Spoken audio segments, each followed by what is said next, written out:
Hello from the European Parliament in Brussels. I'm here with my friend and EFDD colleague Jiri Payne from the Czech Republic. He's got some really interesting observations that he'd like to share with us about some of the outside view of what's going on with Brexit, but also some of the changes that are happening within the EU. Jiri, please inform us. In fact, we in Central Europe envy Brexit to you. I will try explain why. Because last year maybe, there are some discussions running about common European military forces, common defense and so on. Even the French President Macron said we need common European defense against United States. Yeah. So that's a problem. It's nothing new because for decades we know those arguments from WEU, West European Union, which was presenting same ideas against NATO and against United States. So this is a danger to the alliance of NATO that has kept us all safe for so many years. And exactly, I think that's danger for NATO and especially for us in Central Europe and much more even for Baltic states. NATO is very crucial because they are afraid of Russia. Yes. So for security in Europe, we need NATO. And European countries do not have capacity to defend themselves by their tools. We need Americans. We need to cooperate with them. So this is really a political project rather than a practical one? Yes. And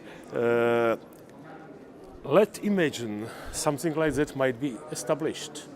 How will be provided civilian control of military forces, which is very crucial for all NATO member states? Mm-hmm. European Parliament will do something like that. But what is authority of any parliament? That's the power to remove the government, to replace Commission. But in European Parliament, we do not have such a power. We need 2/3 of members of European Parliament to remove the Commission. But in any parliament to get 3/3 for any draft, it's impossible. So the European Parliament has no power. No. It's not possible to change it. It would be necessary to rewrite Lisbon Treaty and so on. So that's process for a long period. So the military becomes unaccountable to the people in many senses.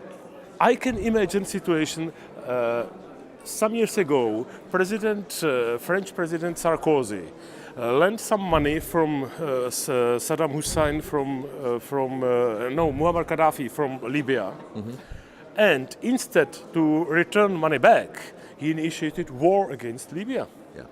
I don't know if that's confirmed, but something like that, some rumors are running about that. Mm. Do we need to have Czech boys fighting in Libya for interest of France? So that's why we are afraid of this project of common European defense. And I think for UK, I ask you, I think for UK that's a danger to have such a neighbour.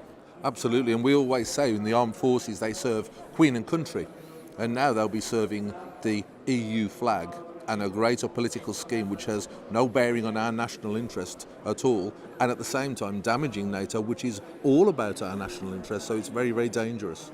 So for me it means I am ready to protest against common European military forces, whatever it will need, even making revolution. I think that's really the end of democracy of Europe, to establish military forces which are irresponsible, which are not controlled by people, which are not controlled by democratic discussion. And in the European Parliament we see let's say in foreign affairs, there is no discussion about serious issues. So I can imagine Europhiles coming to Defense Committee, agreeing with everything what Commission will bring. Yeah. That's not a democratic control of military forces. That will lead to disaster.